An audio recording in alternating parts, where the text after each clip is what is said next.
All right, going live in 3, 2, 1. Well, this is TNZ episode number 25 with Tina. Tina, hey.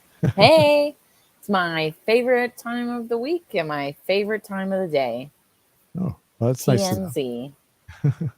And we're up to episode number 25, by the way, too. So, Wow, 25. yes, we have a little bit of a celebration there since I guess when we get to 30, maybe we'll do something more. I don't know. Yeah, maybe. We should plan something or like do a like audience suggestion or some sort of like spectacular movie.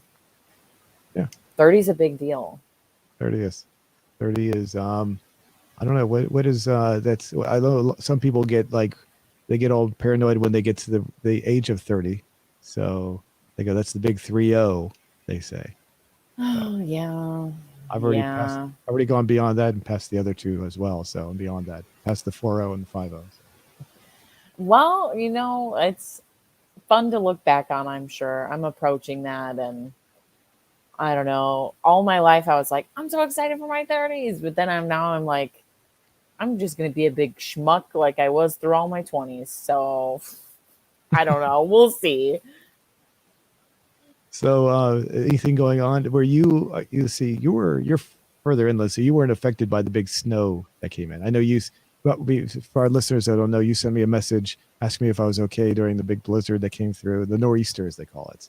And Yeah. I don't know how all of this country adopted Nor'eastern all of a sudden. Like, I see all these headlines about it. Like, it's this common phrase that people use all the time. You know what I'm saying? Like, they really went in on the Nor'eastern.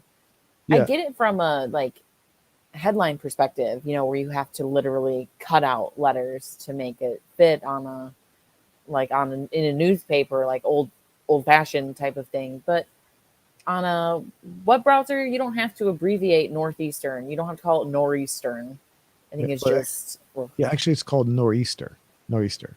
It's almost like oh I only think I'm pretty sure there's no N at the end, so it's nor'easter. well, So you're the professional of that part of the country, so I will leave that to you. Do people say that a lot, or is that I've heard just it. a thing? I've heard it for the past 20 years at least. At least I remember back in the late 90s. I even think I heard it. So maybe it's something Oh. that's said more on the East Coast than on the anywhere else. Maybe that's why you're not really you're not really too far away. You'd think you would have heard it more often. You really have not heard Mm, it that often. but I wasn't this far east until recently. Oh, okay, okay. Well So, then, okay. It's and I think the reason you may have heard it more is because a lot of people are saying that this was record breaking. It was going to be the worst nor'easter ever, and I don't know if that's true or not. They might just trying to get people to watch their going for clicks, so to speak. I don't know if they were really. okay. So a nor'easter is a storm or it's a region? Nor'easter is when you have a storm that comes in where you have a cold front from the north, and you have a strong water, and you have a lot of water coming up from the south, and so like Oh, so it's actually a thing. yes, yes, yes, Oh, okay. So that makes more sense. If it's actually a thing, then people have to refer to the thing. I yes. thought it was people are just hopping on this train of calling the northeastern coast nor'easter. And I was like, we never called it this. We never why now? Is this just like, the thing, the trend? But if it's an actual event thing, Yeah. then that makes sense why people keep saying it. Yeah, and like I said, I've heard it for a long. I thought it sounded silly the first time I heard it, but like I said, I've heard it for so long, I've just gotten used to it. So I don't. But I agree. The fact that you're saying it like you've never heard it before is the way I was reacting with the first time I heard it. Yeah, I'd never heard of it. And I was like, why is everybody saying this way? I don't And know. I told you in my message, and I'll tell everyone here that basically I got like maybe an inch of snow at the most. So it was, Oh, wow. so it was like the snow was pretty much melted by the end of the day. So, but people up north and further east of here got hit pretty hard, well, much worse. So I heard Wow. most of the snow was actually out in the ocean anyway, so it wasn't as bad. It was bad, but if you lived out in the ocean, and I guess if you're on a ship or something, maybe it would affect you, but that's about it. Ugh. Oh, all of my friends and family living in the middle of the ocean. I wonder how they're doing. So actually that kind of reminds me. A couple years ago, someone in my family sent to everybody this thing where they were selling. Someone was auctioning off like like there's these like buildings that are on stilts in the middle of the ocean.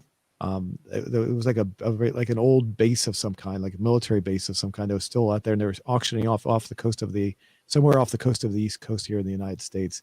And I took a look at it, and I wish maybe I can find a picture. I would try to bring it up, but the I was there was it was all rotted away, and it was like I thought, wow, that'd be kind of cool to live there, but then I realized how rusted it was, and I was like, oh yeah, that wouldn't be a good place to live. But it was kind of interesting to be isolated out in the middle of the ocean, and maybe at least 100 miles or so away from the shore. It's like I wonder how what that life would be like living that. Whoever bought it, if someone actually bought it, I assumed it was just sold off for scrap. But it was just one of these weird things. You're talking about living out in the ocean. That was this thing of if I can find it, I'll show it to you what it looks like.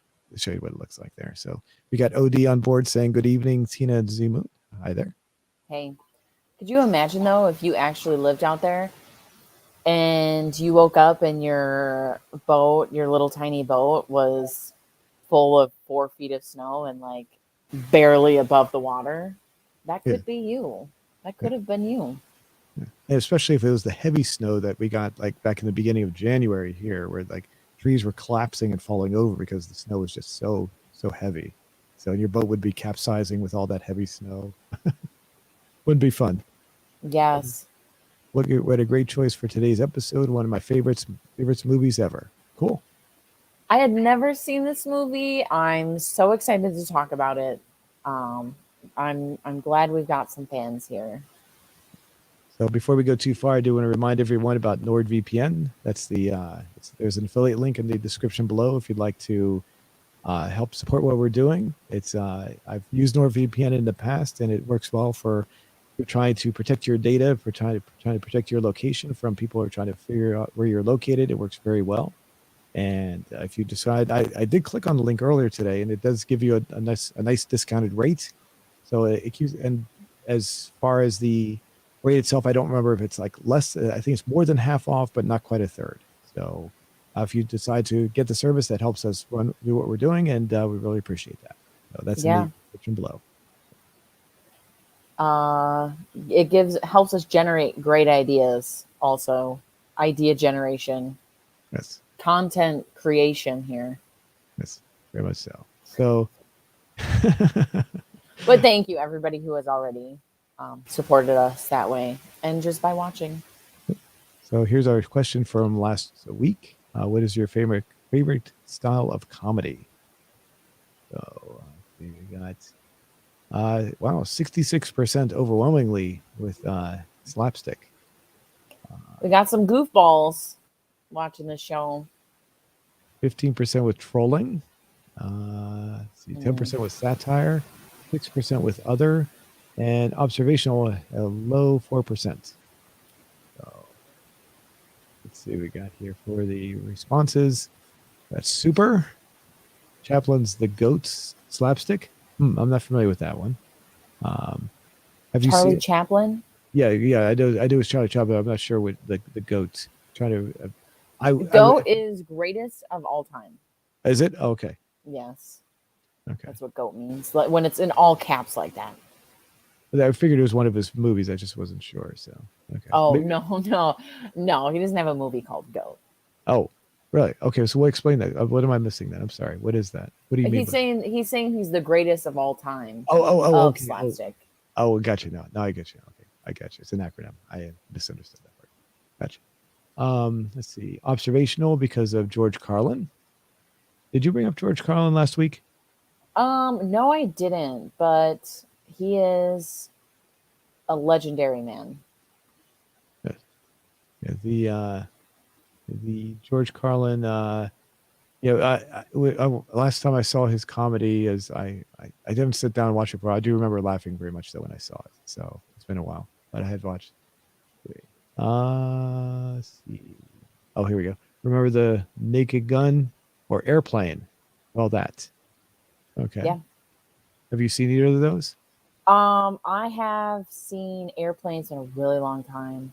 Um, but if you've seen that, how could you forget? How could you forget? They're good movies. Surely you can't be serious. Don't call me Shirley.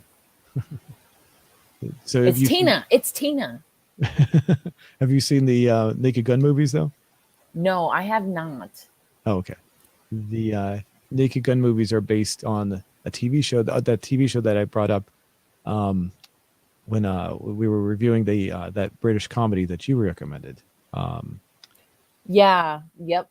so there was the I showed you the episode of Police Squad, and Naked Gun is based on those movie on that TV show. Yes. That and those were fun. Those were good intros and stuff. Like that. That seemed really good. Mhm. Post irony, satire, and trolling. Next one. We got post irony again. Nothing is more fun than watching people get mad. 100% trolling. You know, it's a. I would say post irony and trolling are. You have to be skilled. You can't just run in there and say stuff. So, when it's well done, it's very good. We got next one. I don't know. All right. I don't know either. Stand up comedy. Stand up comedy. Oh, let's see. What Okay. Yeah. was that? Was your okay? Yeah. The you ever seen Eddie Murphy's Raw? That's the first. No. No, I have not. I saw that movie when it was in the theater, and I thought it was pretty funny. So it was like Okay. 87, I think. So it's a interesting movie. It's like he just a movie, him standing up on stage doing a comedy routine. So um, the let's see, what else? Stand-up comedy. Oh, dark, and then dark humor, and then pranks. In my country, there are no. Okay, I think we did this. No, Yes. Oh, that was so. We ended up watching some videos of um, people falling through trap doors and elevators into like slime and stuff. yeah, I, yeah, I mean, that's funny for some people. I mean, I feel like it would take some time for me to laugh it off. I would just be really scared in the moment. I wouldn't even know what to like think if I actually, you know what I mean? Like, I wouldn't be able to laugh if I was terrified or confused. yeah. But then And looking back, I would laugh. the people that are in the elevators when they do those scenes are just well, some of them they have like there's somewhere where they have the little girl dressed up like from the I don't know if we discussed this. What is that movie, The Ring? I think it was. Yes. Yeah. And she steps out, and then there's usually women, they tend to scream really loud. Sometimes the men will scream, but not as much. But it's like these women are terrified and they're shaking and they're like they're trying to get out of the elevator, and Yeah. the, the people are just sitting there laughing at them. So the I don't know. It seems to me you're laughing at I mean, at the wrong reason almost. You're terrifying these people to death. I mean, it just seems like a little too extreme to me. I don't know. Uh, I could see doing that if you knew the person and you were like trying to pull a prank on someone you know, but random people, it just seems a little wrong to me to do it to random people. That's all. I feel like that stuff wouldn't work in the US anyway because you'd have to sign a consent form and that would probably give the joke away Yeah. if you knew it was coming. So that's probably why we don't see them here very much because you'd probably get sued. And then there's Alan Funt that used to do it back in the. We talked about this as well. Alan Funt with Candy Camera. Yes. Yeah. But that was a little different because he never did that. Never did anything that extreme. So, but Yeah. just little pranks. Alrighty. Anything else you'd like to add to that? No. All We right. got some goofballs though. That's what I'll say. Okay. So what is our question for this week? In honor of our movie, The Truman Show, I wanted to know how many people live their life as if they are the main character of a movie or a TV show about their life. Well, Like that's so you, long. Okay, we got to word that a little bit yeah. less. Do you live your life as the main character of your movie or your TV show?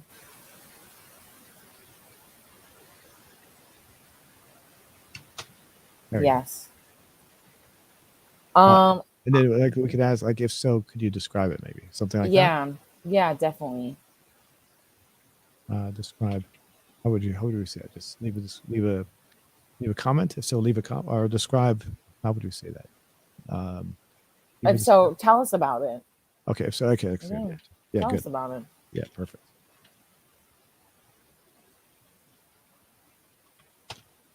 Okay. So I guess just a People simple. fill in, let us know like what genre. Is it like a 5-hour movie? Is it a movie series? Like, is it like Lord of the Rings where it's this like epic kind of thing? Or is it just like a short film, like 5 minutes?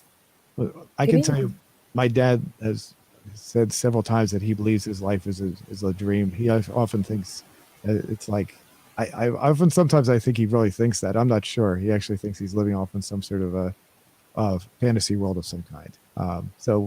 And he really grasps onto movies like The Matrix, and there was a TV show on Star Trek: The Next Generation. There was an episode where one of the main characters got trapped into a reality where he lived there basically 75 years in the past, or I forget how long in the past, but he lived a different life for like a long period of time, and then came back to reality.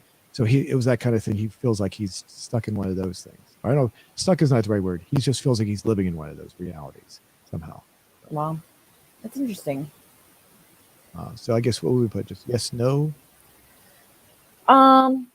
Yes, no. Um, I mean, main character, main character of something else, maybe. I don't know. Maybe someone else has a different type of thing that they want to Main explain there. character. Main character is something else. Is there What you if want? somebody lived their life like a comic strip, Hmm. or something like that, like a like a I say like yes, a book, yes, something. but different. But the main character of some another kind of media. Like Yeah, let's see, and then we can put in their examples. yeah. Type of media. So, I don't know if media is. I guess media is the right word. Yeah, that's the right word. Maybe like Okay. book, comic strip. No, I'll put comic strip first. Oops. Oh, we're out of space. Oh. Main character of something else. That might be less letters. Main character of.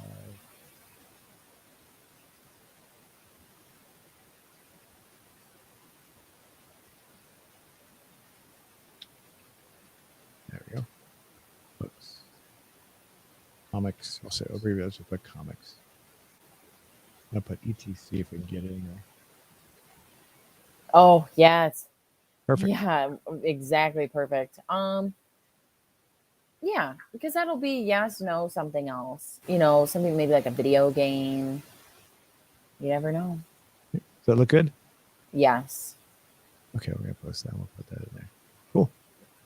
All righty. So yes, I'm this excited. so your movie is this movie you'd never seen before. I saw when it was out in the theaters when it was brand new in 1998, but I had not seen it since that time.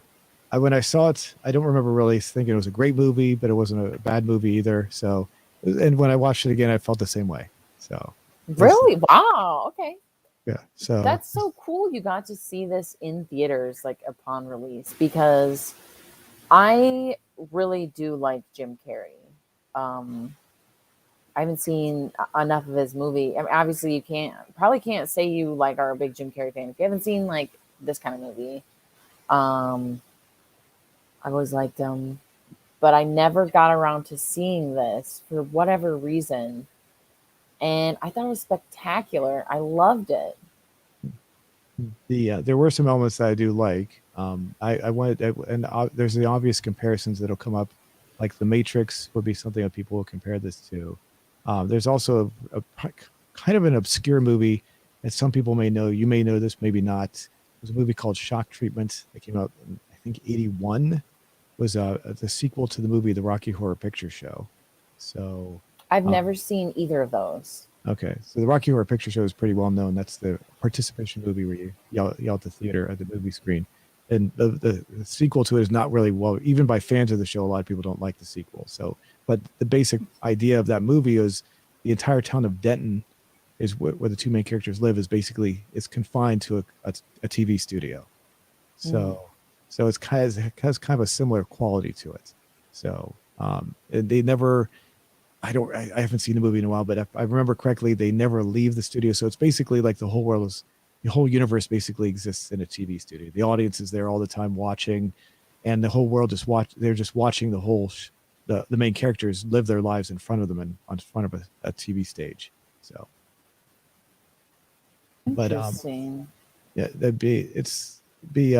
it's an interesting movie. If you've watched the original Rocky Horror Picture Show, you probably wouldn't like it. A lot of people seem to think it's just not done that well, but I liked it when it came out. It was just me. So, but getting back to our movie, I can't think of any other comparisons. Can you think of any other comparisons? No, I really can't.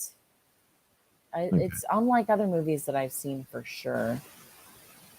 All right. So you said you really liked this movie. What was the basic plot? I guess we should run through the basic plot of the movie first.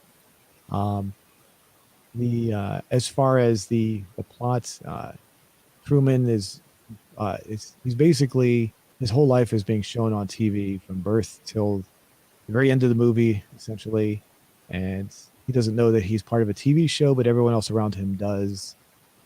From what I understand, this was based on a story by Plato called The Cave. So I'm pretty sure I have that right. And he in that version of the story were people living inside of a cave, and one of them ventures out of the cave, and he comes back to tell the people that are still inside the cave, hey, look, there's another world out there, let's go take a look at it. And the other people are just content with staying inside that world. And he's kind of like his character is kind of the based on the people that are still wanted to stay inside the cave, but he decides to leave the world eventually anyway. So I've never heard of that. That's interesting. yeah, I just recently found out this evening. So I was just doing some looking before we did the movie. So people were saying that that's what it was based on. So I think it's true. I can't say with absolute certainty though. In case I'm wrong, let me know. But there were other people on the internet, and who knows if the internet's right? But I'm pretty sure it is. So, let's see. We got OD real quick. Let's see what he says. Yeah, watched in the theaters. That must have been fun. It was okay. It was okay. Me and Maybe OD would have liked it more. there are, if you go to sometimes they'll show older movies in the theater. They do it. I remember seeing The Wizard of Oz from 1939 in the theater. So they'll do it a lot. So maybe Cool.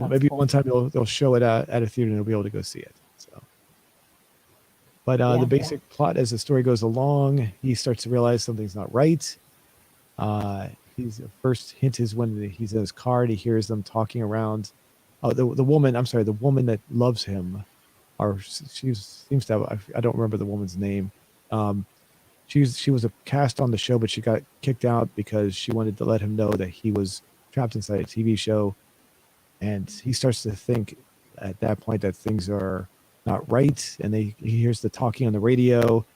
When he's driving his car, and he starts seeing that everything is matching what's going on, and he starts to realize everything around him is not matching. Something's not quite right. And he decides he wants to leave, and everything prevents him from leaving. And one of the funny scenes I will say is when he's sitting in the travel agency and there's a picture on the wall of an airplane being struck by lightning. And it says, "This may happen to you." That was so funny. He just like looked at me. He's like what? And as it goes on, he eventually does escape, and they try to prevent him from escaping by creating a large storm. And he eventually gets to the very end of the whole area where he's in, and he decides to leave. And his very line, I will say, the very line at the very end is pretty funny because you expect him, don't know what he's going to say, and he says his standard greeting that he gives everybody during the rest of the movie whenever he sees them. I can't remember how it goes. You know what let me see that line real quick. Yeah. Will they let you play it, you think? Yeah, we should be good. We can do this here. There we go. Oops, I have the sound down. There, come on. Oh my God. Oh, hold on. Give me 1 second here. Oh, where's the sound at? Oh, no sound. In case I don't see you. Oh, there we go. Good afternoon, good evening, and good night. There we go. There we go. Yeah, the audio's on a delay for some reason. I'm not sure why. That smile though, like that's like his signature smile or like signature face right there. That's definitely the Jim Carrey face, I would say. Yeah. And he at this point, I lost my train of thought. Sorry. He was this is where he leaves. I'm sorry, I don't remember what I was gonna say. The director of the show is trying to convince him to leave, and someone else pointed this out. I didn't know this, but the director's name, if translated, means God or something to that effect. So basically, you can look at him. What they're trying to say is he's God. Essentially, he's the God of Jim Carrey's world. So, so I don't remember what the director's name was off the top of my head. So. But that's where it ends. And I think it ends perfectly. I think they don't show what happens to him, because sometimes movies will, like, you have like the movie wraps up and they have this like final scene. It's like, why did you add that extra scene? You didn't really need that, you know. This was perfect because they didn't need to show anything else. It ended just where it should have, in my opinion. I think so too. It, you know, because it's almost like you kind of just want to think for yourself what could have happened. Sometimes them finishing up the story it kind of closes other options that a person might have, because it you can't fantasize about what it could be. It's like, nope, this is what happened. And it's like, oh, okay, well, I could have thought of a better ending, or like it would have been better if this happened. So in your own, you know, and especially like he's lived his whole life scripted, or not scripted for him, but everyone else has like lived their life around him, and now he can finally make his own decision, or like make his own decisions and see the world. Like, we'll leave it up to him, kind of like what he decides and everything. I thought it was a great movie. I really liked it. So this is the character that was trying to tell him, I don't know her name, so all I know is that the love, I guess the potential, the one that loves him. I was going to say love interest, but kind of not really. I'm not sure how to describe what she would be.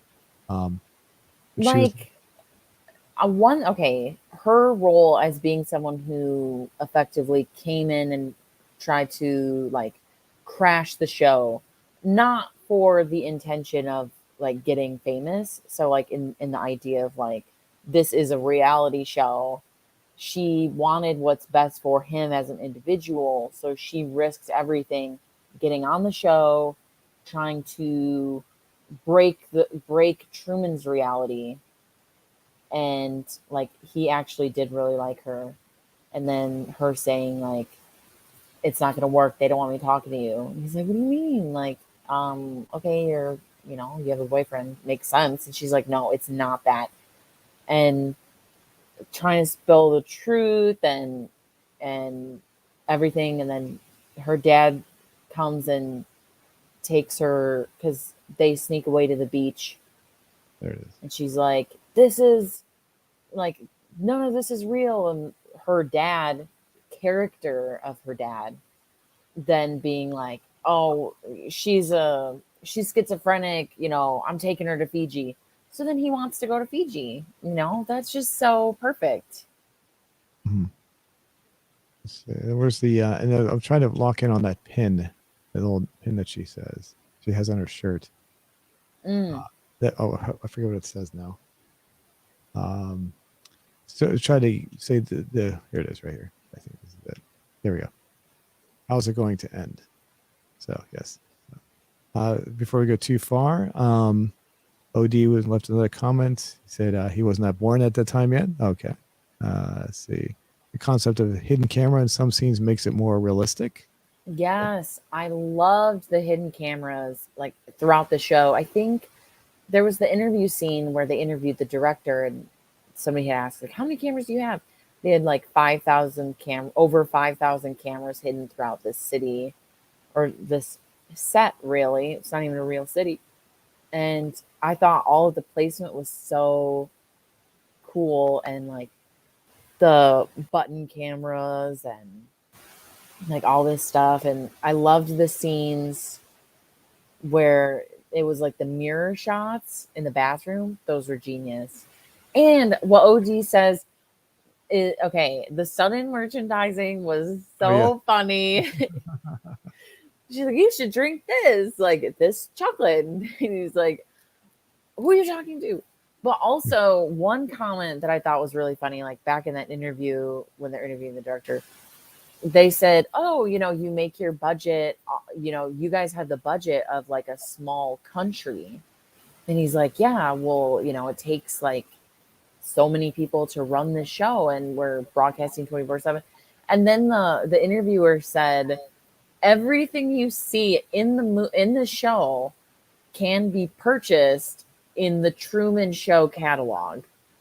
So it's just like every single thing on the show is like really a product placement. I thought that was like hysterical. Mm-hmm. And like the merchandising is, that part of the show is hilarious. It's so funny. Yeah, I agree with that. Yeah, especially the one thing that she brings, she turns around, she starts talking about it. They know they don't get into this, so they're married. Does that mean that they're having sex and everything too? So I would assume so. He said, "You don't love me," so maybe it isn't. Maybe they're not in like an actual real relationship, because from what I could gather, he knew that there was no real substance to whatever their relationship was, and she, pulled a knife on it, or like she tried to defend herself with a knife, and that type of thing. Like some of her behaviors didn't really seem sincere. And there was, as he's going through the movie, or as he's going through his life and throughout the movie, things start happening that kind of break his reality. The first thing being one of the stage lights falling down next to him.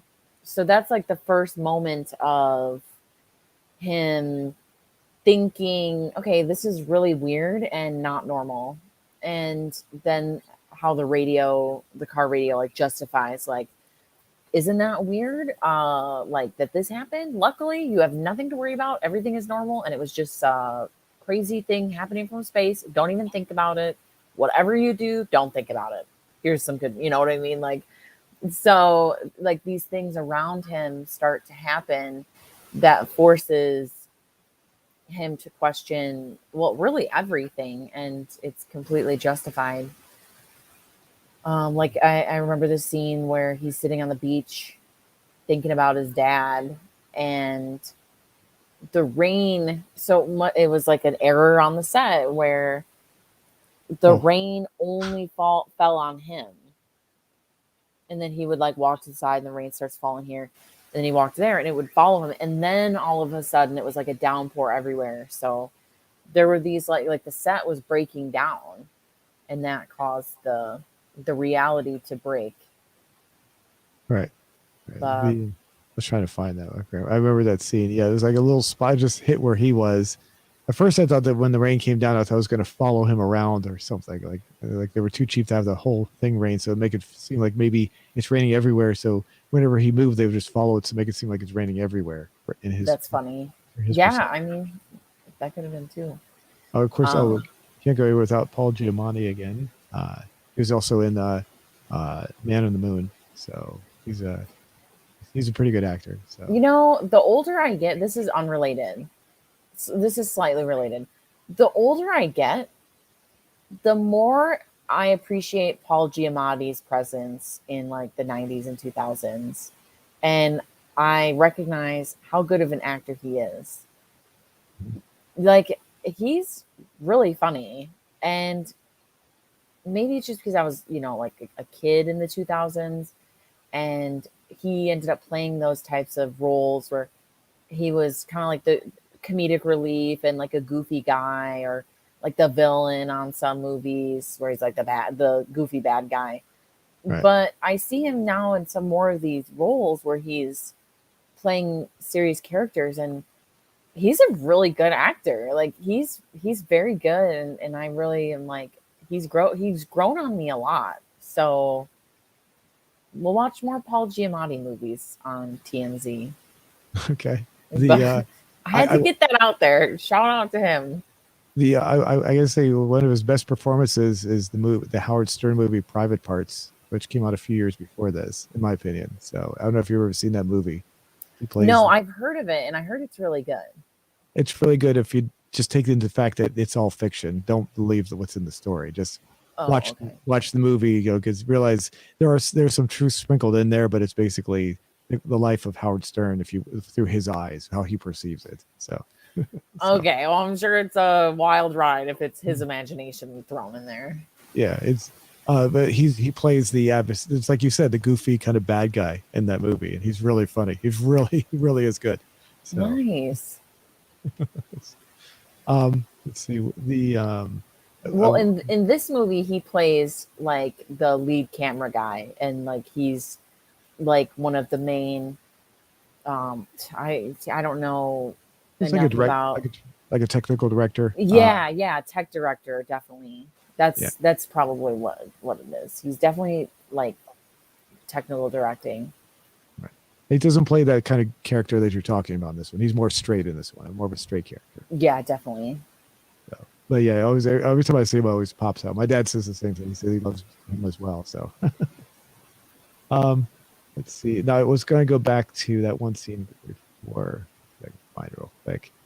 I was right over 21, I think. When he walks into the building and he sees the fake elevator, that reminds me of the scene we were talking about with the fake elevator that we were talking about before we went live. We're doing, yeah. It's like, in fact, if you go on YouTube and you look up these fake elevator prank scenes, all you have to do is type that into a search engine, I'm into the search. I mean, for YouTube, and you'll see they actually show the elevators being put together, and it looks just like that. So, wow.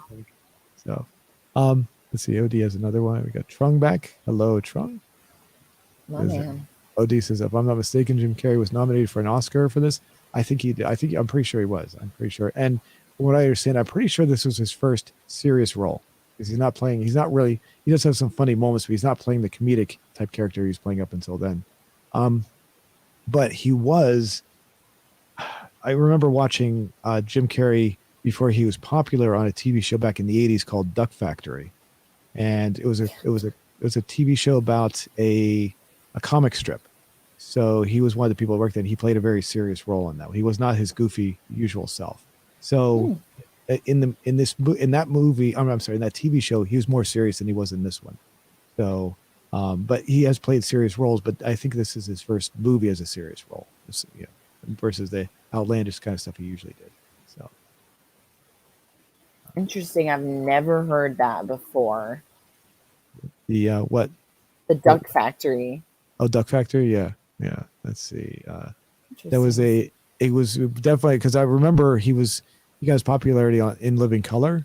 That's where he became real popular, and it was just before that came out, if I remember. Here we go. 19. Well, not that much for. Here it is, right. Bring it right here. Duck Factory. There was 19. It was out for about a year. So, and yeah. They have him listed as the top. That's interesting. I don't remember him being the main character. I could be wrong though. It's been a while since I've seen the show. So, but yeah, definitely check it out if you're a Jim. Since you said you're a Jim Carrey fan, I would definitely check it out if I were you. So. Well, I'm not as big of a fan as I suggest I am, because there's a lot of stuff I don't know about this guy. Let's see. I don't know why I remember that show, but I do. This is just a little minor thing, but a couple of minor things with this scene. He grabs her and puts her in the car. What prevents her from getting out of the car? There's nothing to prevent her from getting out of the car. Did you notice that? She could have just gotten right back out. He puts her in the car, and she could have just got right back out and ran to him. You're right. You're definitely right.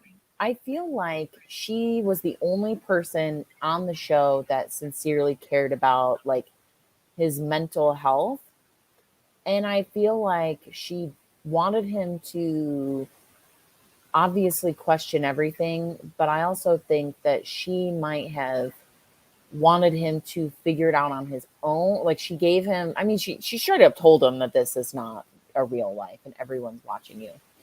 But I can imagine if someone was confronted with that, they would be like, his reaction exactly, like, what are you talking? Like, I can't even fathom the thought that what you're saying, like I can't even process what you're saying, so I don't know what you mean. So I think she said everything she could and left him to figure it out, but she wasn't going to completely ruin his life. I think she had the intention of saying it and doing what she could without going overboard and ruining everything. Plus, I mean, who knows if she was a cast on this show, she could have gotten serious trouble. You know what I mean? They could have done a lot to her. So maybe this is, going into the show aspect of it, maybe this is all she could do without getting more serious consequences. Like she was just written off the show for doing this. But if she had completely ruined the entire thing and these people had the budget of a small country, I mean, they could have done a lot more maybe. Wasn't she written off the show before this? Then she sneaked back on. I thought she snuck. Did I miss that? Am I right on that? I thought No, I think you're right. But if they were making those types of decisions. Okay. You know what I mean? Like if she got on and whatever and she was gonna really screw with the show, then they could have probably done it. The arm of TV and film production is very strong. You don't mess with those people. Right. The other thing, and this is very minor. As soon as I saw that little tiny car going up that hill, my first thought is it's going to get stuck. And if you watch real carefully, it gets stuck. And then they cut away right when it gets stuck. They should have cut away a split second earlier. That is so funny. So, that's really funny. I said, there's no way that little thing's going to make up that sandy dune. It's so easy to just like barrel down, because you have to take the family car. They don't have a Jeep probably. Right. You got to take the what's that kind of car called? Looks like, I thought it was like a Subaru. I wasn't sure. No, not the make and model, but like those really long style of cars. Oh, station wagons? Station wagon, yeah. Okay. The family station wagon. Like that's just like the perfect car to come and collect your teenage daughter in anyway. Oh, right.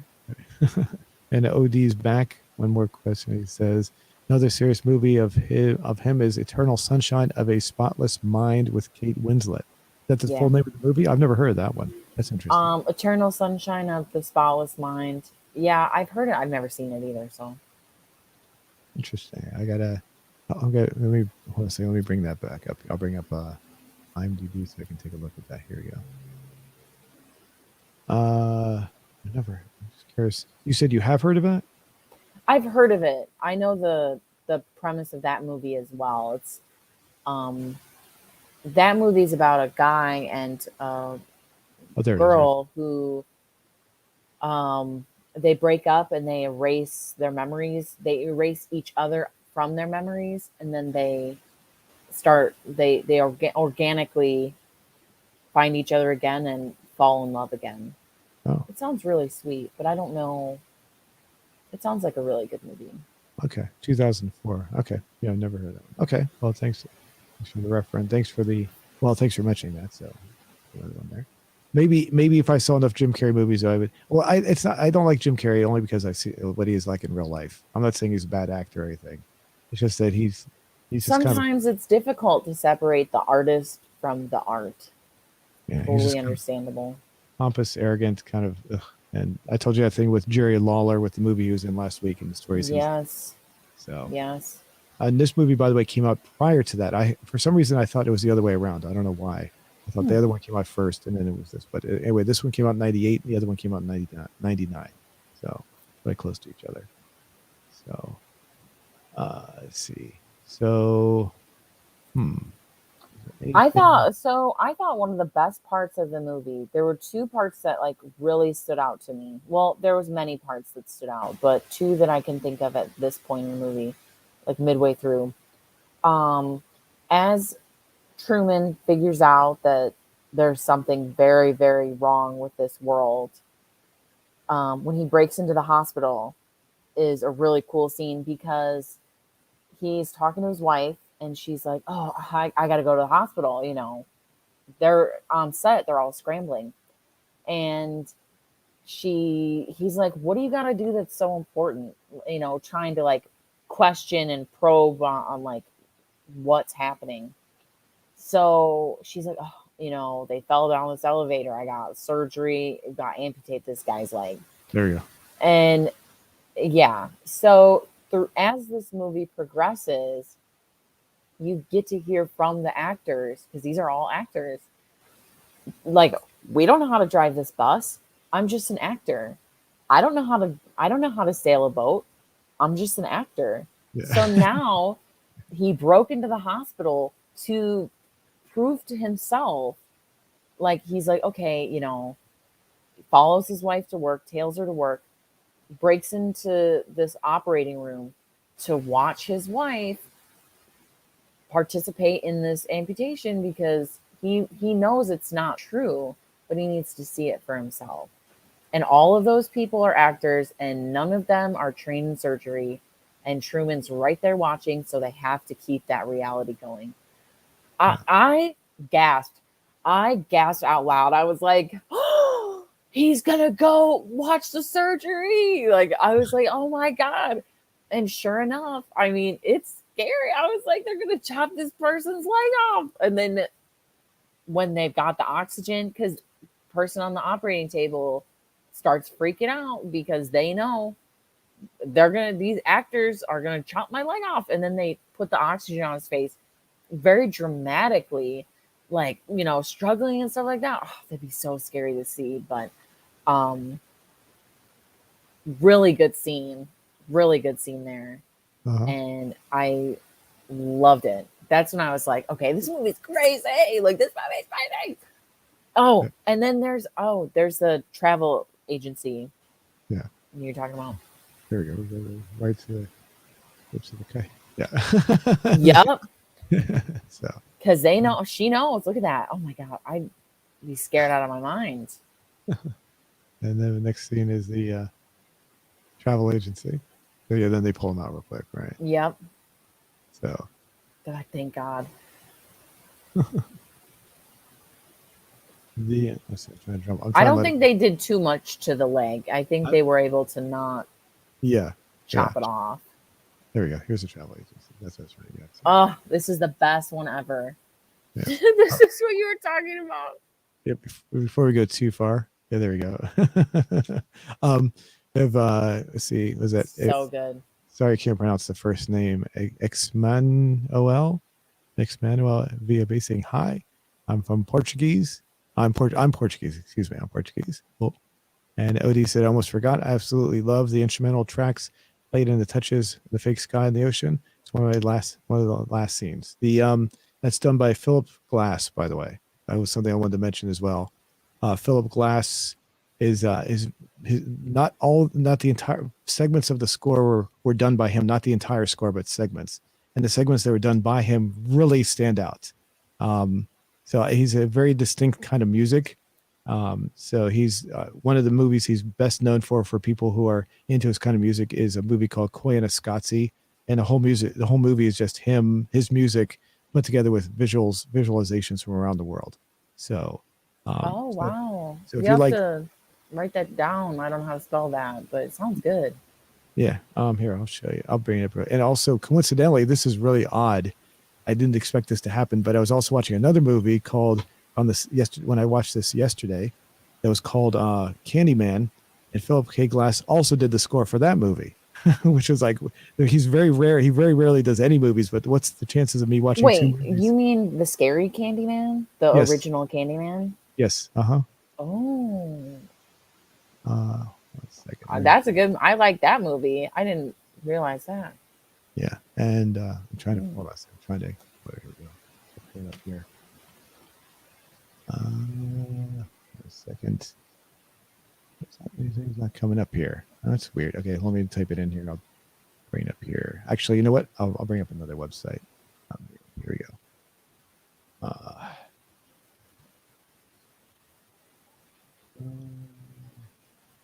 There it is, right here. Koyaanisqatsi. The website is called Spirit of Baraka, the movie right here. This is the movie title right there. Koyaanisqatsi. Okay. Oh, he did Samsara. I've seen Samsara before. I don't know if he did anything. I don't know if I don't think Okay. I don't think he did that. No. The website is based on Baraka, and Samsara is the sequel to Baraka. But Koyaanisqatsi, the person who did the filmography of Frick, I forget, is it Ronald Frick? Yeah, Ron Frick. Ron Frick was the guy who directed the film on both. That's why they have him listed there. But Philip Glass did not do Samsara. Excuse me, I can't say that. But yeah, he did Koyaanisqatsi, and there were like three sequels, so 4 movies altogether. So, Okay. but I can send you that link. You can take a look. So, Yeah. so getting back to this, so yeah, this is the travel scene of the travel agency. So funny. Oh yeah, this was another one of those scenes where the bus jams because he can't drive a bus because it's a prop on set. Oh, real? Okay. My interpretation. I didn't. I thought he purposely made the damage to the transmission because they were trying to find a reason why the bus couldn't leave. I thought he put it. Okay. That's my Okay. interpretation. That's Okay. I thought it was he was messing around with it and then damaged it, and he's like, whatever, I jammed it because I don't know. uh But I think you're right. Okay. So and yeah, and then everyone leaves. They bail out pretty quickly, and he can't go anywhere because the bus is now damaged. They can't go anywhere. So And there's a kid on the bus that's like, "Mom, is that?" And she's like, "Stop, like, shh, don't talk." Yeah. And then they immediately all stand up at the exact same time. Like it was hilarious. yeah. Okay. Yeah. Yeah. I'm trying to find that. It's not going to be. Well, His face, he's like, "I'm ready to go." this almost looks like a bus from the 40s. Looks like everyone's from the 40s for some reason. It does. So let me see here. There we go. Here's the kid. Yeah, there she is. Yeah, Mom, is that him? Yeah. So I just wanted to get that in there real quick. All right. So, oh yeah, then the fire scene, which obviously is very fake, but obviously it's meant to be fake. So The other coolest part of the movie, I thought, which was really scary, was like as he starts to figure out his reality, he eventually sneaks out of his, they lose track of him because he sneaks out and breaks a hole in the house or like the wall or something like that. He sneaks out of his home, and they have the whole city like canvas for him. Oh, right. Yeah, he calls out It's from the ground. scary. It's so freaky. It freaked me out. So this was like his big, like literally his big break of like he knew something was wrong everywhere he went. It, basically reinforced that he was able to identify like patterns in the traffic where they're just driving in circles. Everybody's scripted, he knew it. And then every time his best friend comes over with a 6-pack and drinks the label with product placement, it's just funny.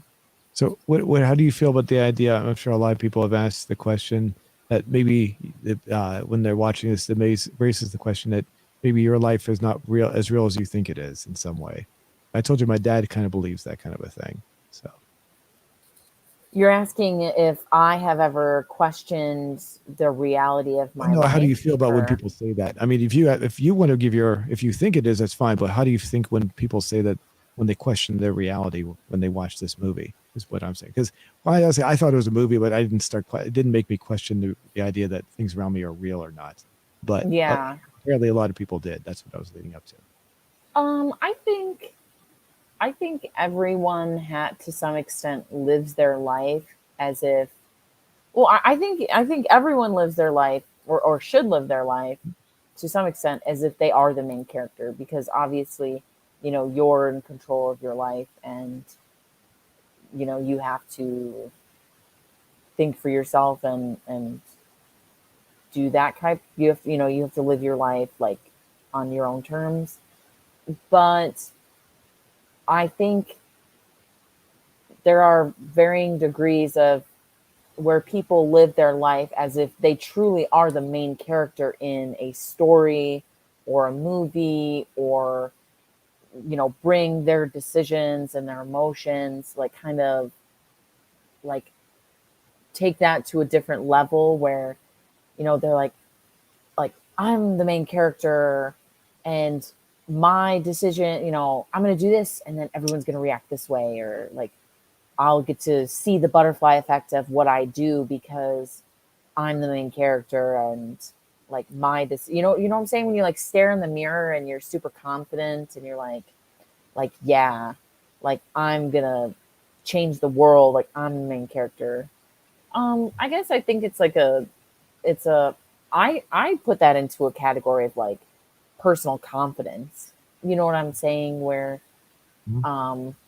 you want to just you have this image of yourself, you're a character in this big world, and you want to play your part, you like ramp up your part in whatever way that you do.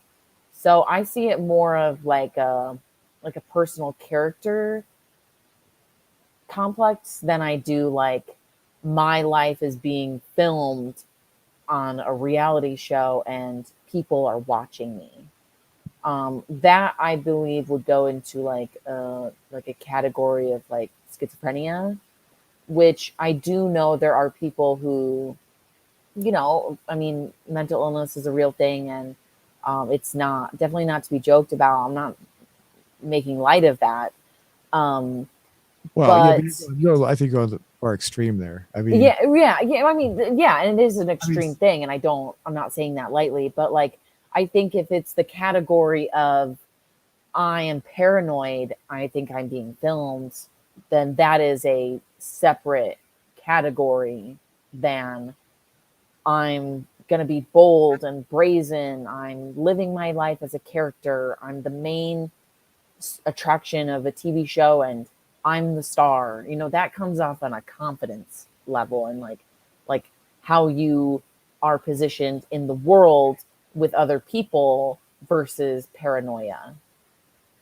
So, well, I'm just saying that some people think that. I mean, I guess you are answering my question, but I'm looking at it more lightheartedly. I guess. It's just, yeah.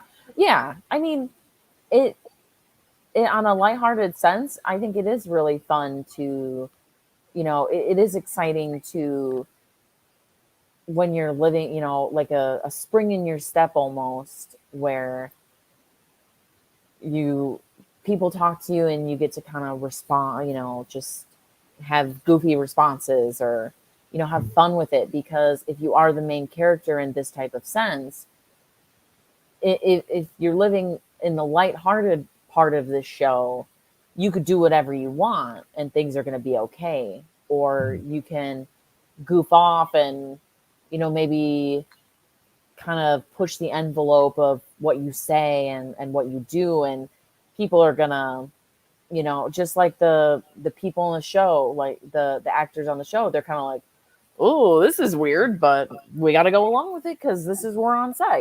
This is the thing we got to do. So in that regard, I think you can have a lot of fun with this idea in your personal life, and I definitely don't see the harm in that. I think it's fun, especially if you have like a like a customer service job where you're like dealing with the general public, and you're like, you know what, I'm just gonna like do something different. I'm the main character. I'm, nothing that I say really matters to these people and they'll just go about their day. But having them respond to me as the main character, doing something goofy or being silly or saying what I honestly feel, maybe I'm feeling like being a jerk or something, that can be really fun. And if that's what you were trying to say, then yeah, I think you could have a really good time with that. I would say I've never thought of my life as being like any kind of fictional world, but I do get lost in watching a movie sometimes. That's about the extreme. I still base myself too much in reality around my life, so I I don't think of myself as living off in some other kind of illusion of any kind. So, but like a lot of people, when they watch a TV show or a movie show, I do this is where you get lost in that and you start to be, think of that as your world a little bit. And then when the movie's over, you just go back to normal. So, I do that. I do that with certain video games as well. So they can really lure you in pretty well. So I don't think I've ever been lured in that sense to the point where I feel like I'm in that or it is my reality. well, I wouldn't go that far. I'm not saying that. Yeah, but Just I just don't have that. Maybe my imagination is just not that immersive like that. I just feel like I'm being I letting myself feel like I'm part of what's going on.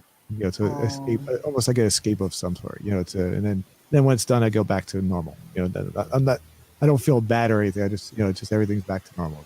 So it's just Maybe that's why I'm depressed because I don't do that, and maybe I should start. Maybe that would make my life a little lighter like that. I need to do what you do. I don't know. Uploading 35 videos a week of video games is not something I can get. What do I do? So Oh, to have a fun experience like that. so the one video game on this channel is like I feel like I'm escaping into that little world because I know it so well. So but then when it's done, I'm just back to normal. It's nothing. It's just I think I play it way too much. So but Do you ever like shut off the screen and you're just like stare at a blank screen and you're just like, I should be in that world. I should be in San Andreas right now.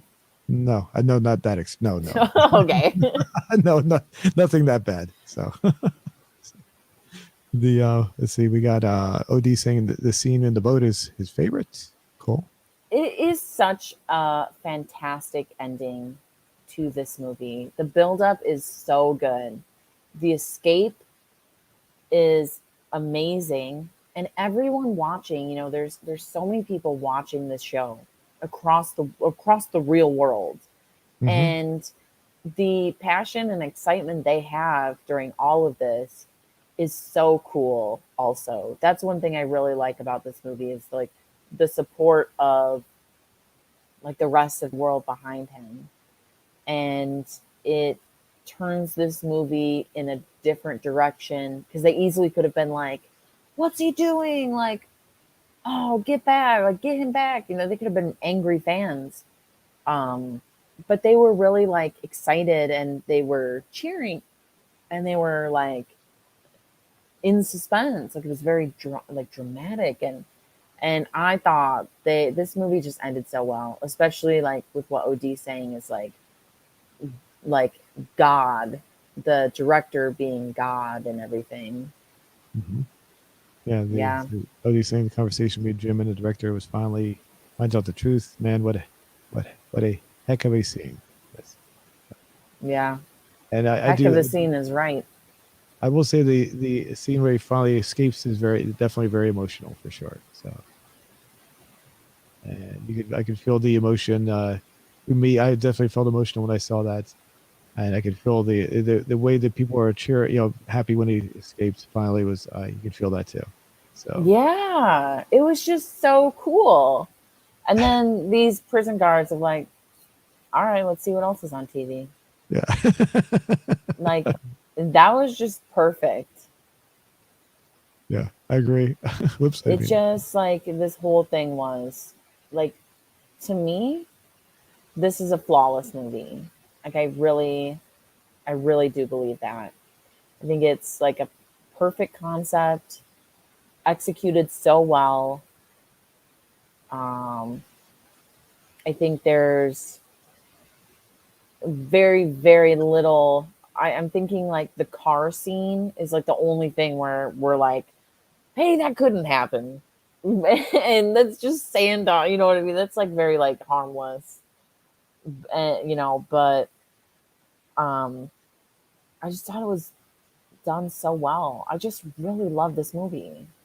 I knew I would. I knew I would because coming into it, I was like, I know what this is about, and I just never seen it.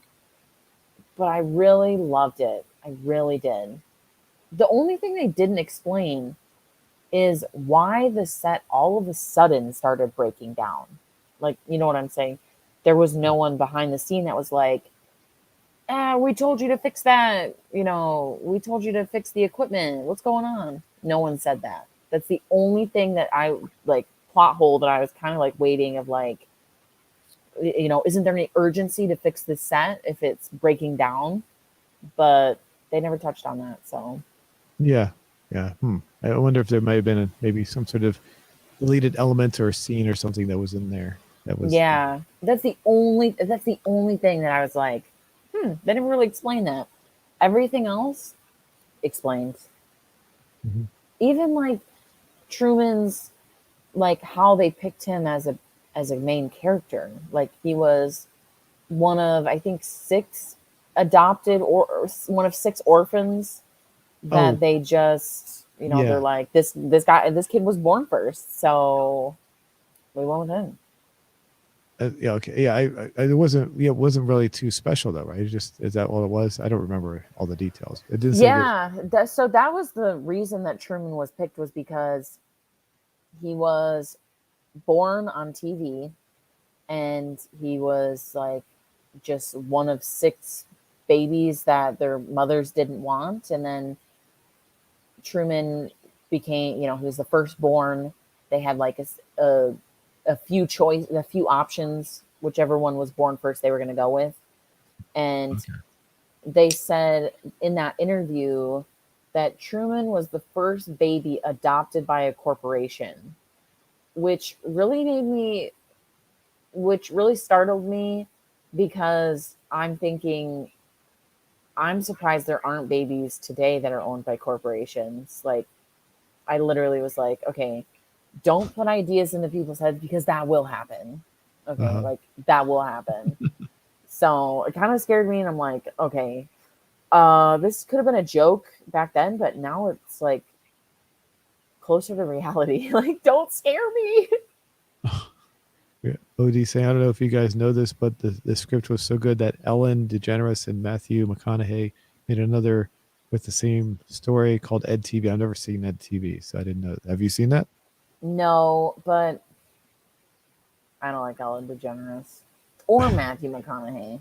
And it's considered a flop, far away from the original terms of quality. So Good. I don't yeah. like them.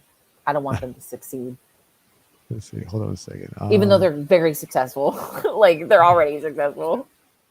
Here's the movie. I thought I'd bring it up real quick. Shock Treatment. So, like I said, it has a similar kind of premise. The guy that's in this, his name, that's Richard O'Brien right there.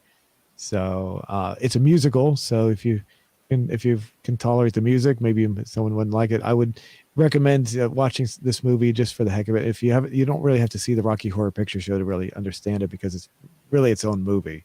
So, Interesting. Like a but standalone. yeah, and even though the characters from the first movie kind of transition to the second movie, but as far as the story goes, basically, like I said, they live their lives inside of a TV studio. So it's like I said, it has a similar premise. I haven't seen it for a long time, so I can't really say anything about it as far as if it's how similar it is. But I'd have to watch it again to really remember. But I just remember it had a similar premise. That's all. So I thought I'd throw that in there for anyone who's interested. So Cool. So Well, you did not rate this movie as highly as I did. yeah, and I went when I saw this movie, I already knew what the premise was. Did you?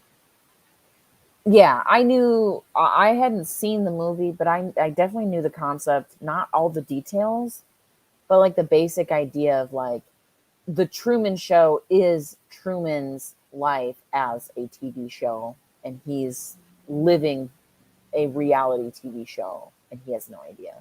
I already knew the concept of the show before when I saw it in the theater as well. So I kind of wish I had known to get a better idea, to watch the movie as it goes along, to give you a more of a surprise kind of quality as you're watching it. So, but That's true. Yeah, that is true. I wonder what it would have been like had I had no idea.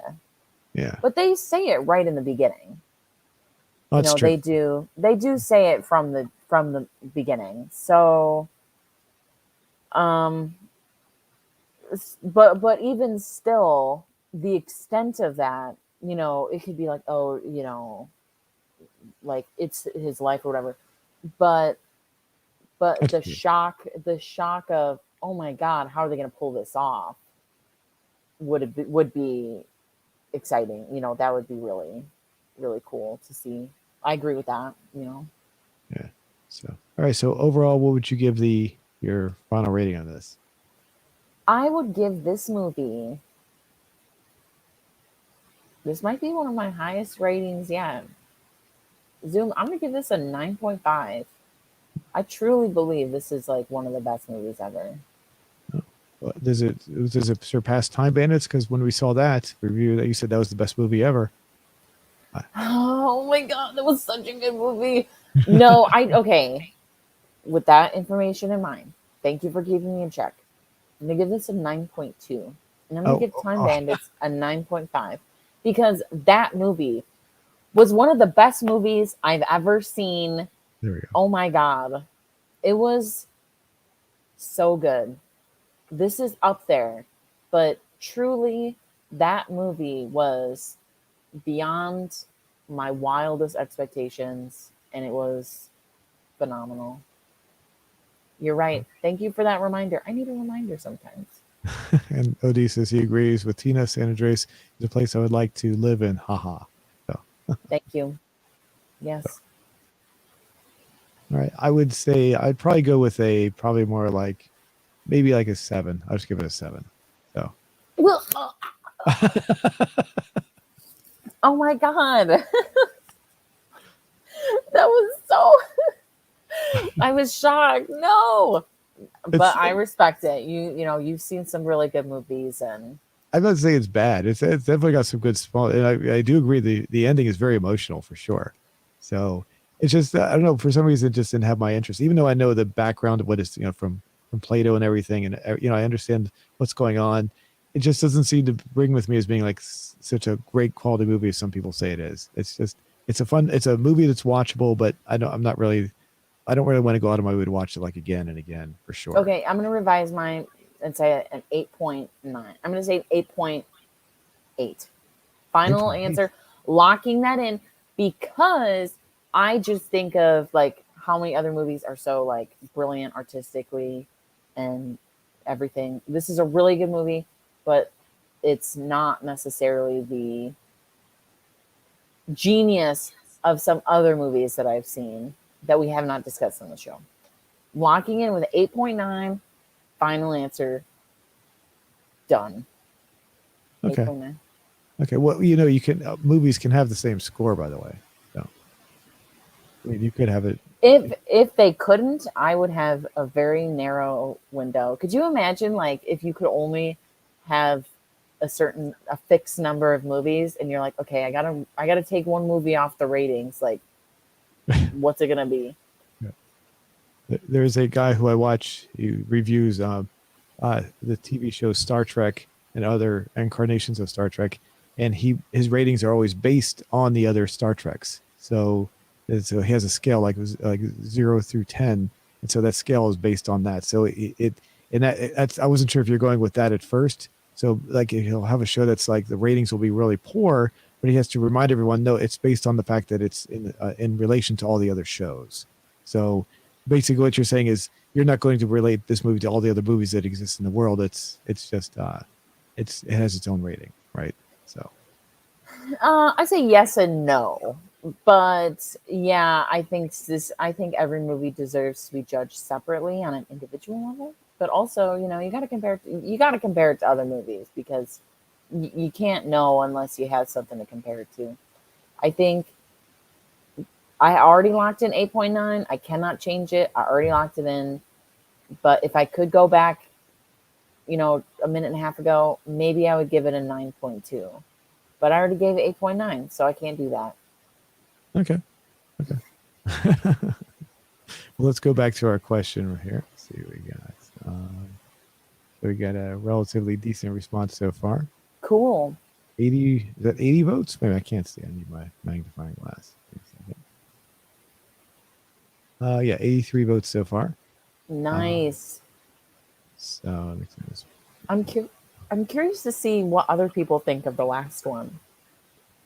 because Yeah. it's definitely got some votes. 81%. So if you look at it with yes as a factor, it's actually 88% if you include the fact that yes is two responses. So 12% no. Mm. So and no comments so far. I'm sure someone will give us a comment about that. So Yes, I would yes. think does that mean that people live off in an imaginary world, I think people. or I do you think think it's. that maybe they don't like maybe they think their lives are something, maybe they want their lives to be more than it actually is? Maybe, I don't know. You know, speaking for myself, sometimes I have to make my life more than it is to get through life. Because if I lived a life that was as insignificant as it really is in the grand scheme of the world, the universe, and time, I would be pretty miserable. So I need to have fun, and part of that fun includes at times living my life like I am the star of everything. That's the That's best how way I to do feel. it. There's a video on YouTube, and I would not recommend watching it because it basically It's gonna kill me. It's gonna make me cry.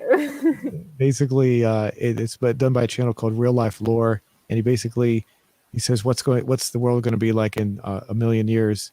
And when you realize when you watch after the end of the video, most of the people are saying, oh, so basically life means absolutely nothing.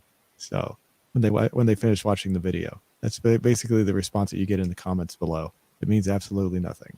So Yeah, so with that little blink of time, I'm on this planet and, have a consciousness and everything.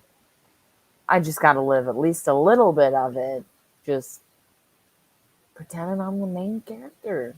I do it. If I, I might even go and answer this poll and say yes to boost that number because it's true. okay, that's fine. So it's not artificial. You're not artificially increasing it, so that'd be fine. That's So. true. Alrighty. So thanks everyone. Don't forget, if you'd like to help support us, we have the link for NordVPN in the description below. You click on that or you purchase that, it'll help support what we're doing. And anything else you'd like to add before we go away? Thank you for our viewers who comment. That's always so nice. And OD and Trung, some of the regulars, we love you guys. And Well, we love everybody. we do love everybody, but they just, they're more of the main commenters. So please always hop in. We've had some commenters suggest movies, and that's awesome. So, just keep on coming. It's been awesome, and I personally, seeing people has really like made me feel better. Like it's just awesome. So we do it for you guys. We do it for the movies, but we do it for you guys. And then Odie says, you guys have helped me with my English listening. I can improve thanks to your clear pronunciation. Really? I thought I was slurring my words a lot. So we are. Thank you. That's good. Sincerely. And then of course, Beal's essay is a recorded video playing with mods. I didn't want to skip this. That's on my mods channel. I actually have a mods channel. So if you go there, you'll actually see it. So it's the same channel with the words mods at the end. So if you go there, you'll see a whole bunch of mods, So anyway, okay. All right. Thanks everybody. And thanks OD for all your comments and everyone else too. So have a good one. We'll see you next week.